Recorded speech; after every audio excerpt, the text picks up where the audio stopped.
एक मैं आप लोगों को कहानी सुनाता हूं, क्योंकि सतयुग, त्रेता और द्वापर में मनसा का पाप लगता था। मनसा का पाप, अगर कोई किसी के बारे में गलत बात सोचता था तो उसके कोढ़ हो जाता था, शरीर खराब हो जाता था।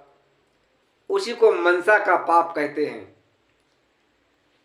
उस समय मनसा का पाप लगता था, कोई अगर किसी के बारे में सोचता था गलत। लेकिन आज कलयुग में वो कुछ नहीं। इतना तो है कि जो करोगे वो भरना पड़ेगा। जो अच्छा या बुरा कर्म करोगे वो दिखाई देगा, वो भरना पड़ेगा। इसलिए हमारा तो कहना ये है कि प्रभु का भजन करो, अच्छे काम करो। एक समय की बात है, एक सज्जन, इनका विवाह हो गया था, शादी हो गई थी, घर में बहू आ गई और कुछ दिन गुजरने के बाद एक घर में बच्चा भी पैदा हुआ। जब बच्चा पैदा हुआ उसी समय वो औरत बीमार हो गई और मर गई। अब उस सज्जन पुरुष ने जैसे तैसे उस बच्चे का पालन पोषण किया और उसे बड़ा करने की सोचने लगा, कैसे बड़ा हो जाए। धीरे धीरे दिन गुजरते रहे। पास पड़ोस के लोग थे, उन्होंने सोचा कि ये सज्जन पुरुष अच्छा आदमी है, इसके लिए ऐसा क्यों न किया, औरत ला दी जाए, कोई बहू ला दी जाए, जिससे कि इसका बच्चा है उसका पालन पोषण हो जाए। ऐसा कुछ लोगों ने सोचा और सोच के उसके लिए एक बहू ला दी। उसके दिन अच्छे गुजरने लगे, उस बच्चे का पालन पोषण होने लगा। कुछ दिन के बाद ऐसा हुआ कि एक उस औरत के भी पुत्र पैदा हुआ, बेटा पैदा हुआ। जब वो बेटा पैदा हुआ और धीरे धीरे बड़ा होने लगा, उसका भी पालन पोषण होने लगा। कुछ दिन गुजरते रहे, बच्चा बड़ा होता रहा और छोटे भाई और बड़े भाई दोनों में प्रेम बढ़ता चला जा रहा था। और जो माँ थी, जो पहले वाला बच्चा था, उस बच्चे से ये माँ दूसरी आई है, ये भी बहुत प्रेम करती थी। ये बहुत प्रेम करती थी और बच्चे का पालन पोषण अच्छी तरह से करती थी। जब बच्चा दोनों धीरे धीरे कुछ बड़े होते गए तो जी इस समय जो मौके पर बहू है, उस बहू ने पहले वाली का बच्चा, अपनी सौतीन का बच्चा अपने पास अपने कमरे में सुलाती थी और अपना खुद का बच्चा अपने पति के पास सुलाती थी। उस बच्चे से इतना प्यार करती थी, सौतीन के बच्चे से बहुत। कुछ दिन गुजरते रहे, धीरे धीरे टाइम कटता रहा और जब दोनों बच्चे बड़े हुए, जवान हुए, तो उस जो माँ सौत के बच्चे को अपने पास सुलाती थी, उस माँ के बेटे ने मन में विचार किया कि हमारी माँ अपने कमरे में अपने पास मुझको नहीं सुलाती और अपनी सौत के बेटे को सुलाती, हमारे भाई को अपने पास सुलाती है और हमको पिता के पास सुला देती है। धीरे धीरे उसके विचार बनते गए। एक दिन उसने सोचा कि इसमें कोई कारण है, जो हमारी माँ हमको नहीं सुलाती है और उस सौत के बच्चे को अपने पास सुलाती है, उसे बहुत प्रेम करती है। ऐसे तैसे दिन गुजरते रहे और वो माँ का बच्चा अपनी माँ पे और अपने भाई पर शक करने लगा। शक करते करते कई दिन गुजर गए। उसने सोचा कि अपनी माँ की और इस भाई की परीक्षा लेंगे कि एक कमरे में एक साथ सोते हैं और हमें पिता के पास सुला देते, इसका कारण क्या है, इसकी परीक्षा लूंगा। तो उस बेटे ने मकान के चारों तरफ चक्कर लगाना चालू कर दिया, घूमना चालू कर दिया कि किसी तरह से हम ये पता चल जाए कि हमारी माँ और हमारा भाई क्या करता है, जो दोनों पास में क्यों रहते हैं, हमको पास क्यों नहीं माँ रखती हमारी।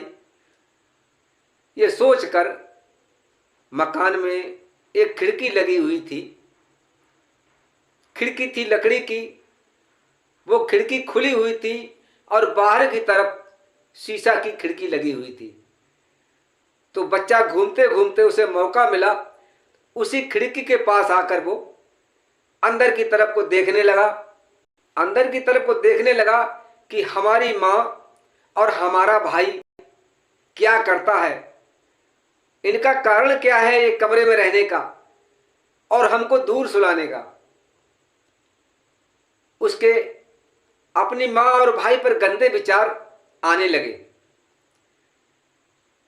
उसने जब खिड़की के झांक के देखा तो माँ तो खाट पे सो रही है बिस्तर लगाकर, और सौत का बच्चा जमीन पर बिस्तर लगाकर सो रहा है।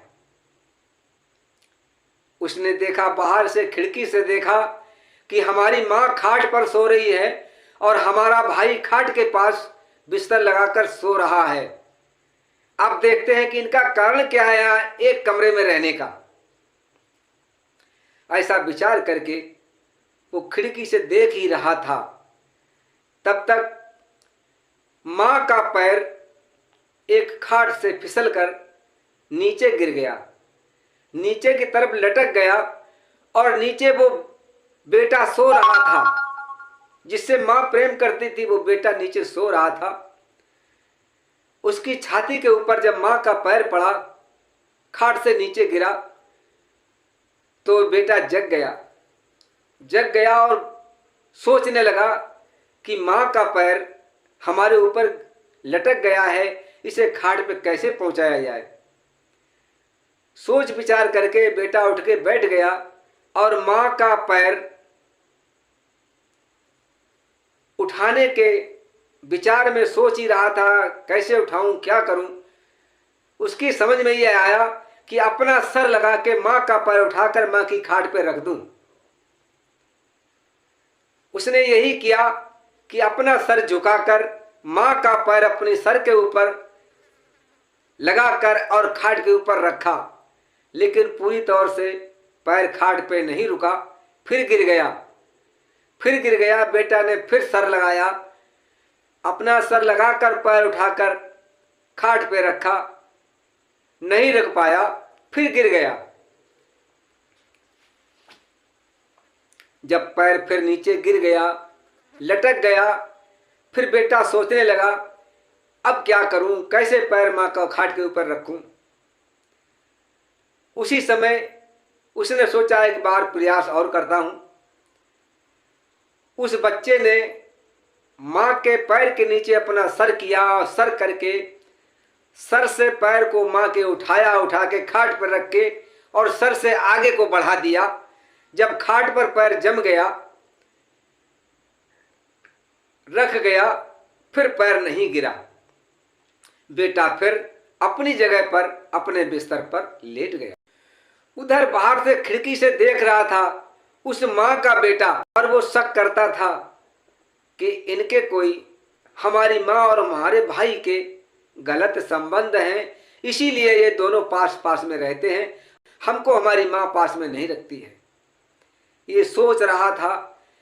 जब उसने देखा कि अपना सर लगाकर मां का पैर उठाकर खाट पे रखा, उस बेटे के होश उड़ गए और मन में सोचने लगा कि मैं क्या सोचता था और यहाँ क्या हो रहा है।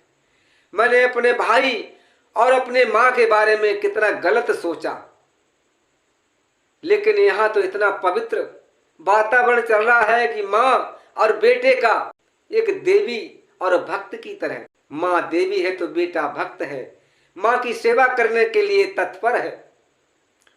जब उस बेटे ने देखा, उसके दिमाग में आया कि मैंने बुरा सोचा। उसी समय उस बेटे के सारे बदन में छाले पड़ गए और कोढ़ हो गया। इसी को मनसा का पाप कहते हैं। मनसा में जो मन में जो सोचा गलत और वो पाप उसके लग गया। ये सतयुग द्वापर त्रेता की बात है। और सारे बदन से पानी टपकने लगा, कोढ़ टपकने लगा, सारे बदन में कोढ़ हो गया, टपकने लगा। जब सुबह हुई, माँ ने और उस बेटे ने देखा कि भाई ये तुम्हारा क्या हाल हो रहा है। बेटा माँ के पैरों के पास, कभी भाई के पैरों के पास गिरकर गिड़गिड़ाता है कि मुझे क्षमा कर दो, मुझे माफ कर दो, माँ मुझे क्षमा कर दो, भाई मुझे माफ कर दो, मैंने आपके बारे में क्या क्या सोचा था। वही आज मनसा का पाप लग के हमारा पूरा बदन खराब हो गया। भाई मैं मौत चाहता हूं, इससे तो अच्छा मुझे मर जाना ही अच्छा है। मेरे सारे बदन में कोढ़ है, मैं कैसे जीऊंगा। तो उस भाई ने कहा, मेरे भाई चिंता मत करो, मैं इसका इलाज करूंगा, कहीं से भी कोई औषधि लाऊंगा, कोई दवा लाऊंगा। बेटा जाता है तो कहीं डॉक्टरों से मिलता है, कहीं साधु संतों से मिलता है, कहीं वैद्यों से मिलता है कि हमारे भाई को ये रोग हो गया है, मनसा का पाप लग गया है, कोई इलाज करो। बेटा वहां से चलते चलते इलाज ढूंढते ढूंढते जंगल में गया। तो जंगल में पहुंचा है तो वहां महात्मा लोग तपस्या में लीन हैं। उनके जाके पैरों पर गिर पड़ा, गिड़गिड़ाने लगा और क्षमा याचना की, महाराज मुझे क्षमा करें, मेरे भाई से ऐसी ऐसी गलती हो गई है और उसके सारे बदन में कोढ़ हो गया है। महाराज कोई औषधि दे जो मेरा भाई ठीक हो जाए। उसी समय उन महात्माओं ने देखा कि इतना इन भाइयों में प्रेम है, तो इनके लिए कुछ न कुछ किया जाए। तो महात्मा लोग औषधि ढूंढने के लिए उस जंगल में निकल पड़े। तो यहां पे कहते हैं, आग लगी आकाश में तो झड़ झड़ गिरत अंगार, संत न होते जगत में तो जल मरता संसार। आग लगी आकाश में तो झड़ झड़ गिरत अंगार, संत न होते जगत में तो जल मरता संसार। महात्मा ने औषधि लाके दी और कहा, जाओ बेटा अपने भाई के बदन पे लगाना, 2-4 बार लगाने में स्वच्छ और सुंदर हो जाएगा, ये रोग खत्म हो जाएगा। इसीलिए कहा है मेरे भाई, कोई किसी के बारे में गलत मत सोचो, जहां तक हो सके हर किसी के लिए अच्छा सोचो, अच्छा सोचो, अच्छा करो। कि प्रेम नाम एक राम है, प्रेम नाम ही राम है। जिसके अंदर प्रेम है उसके अंदर राम है, जिसके अंदर राम है उसके अंदर प्रेम है।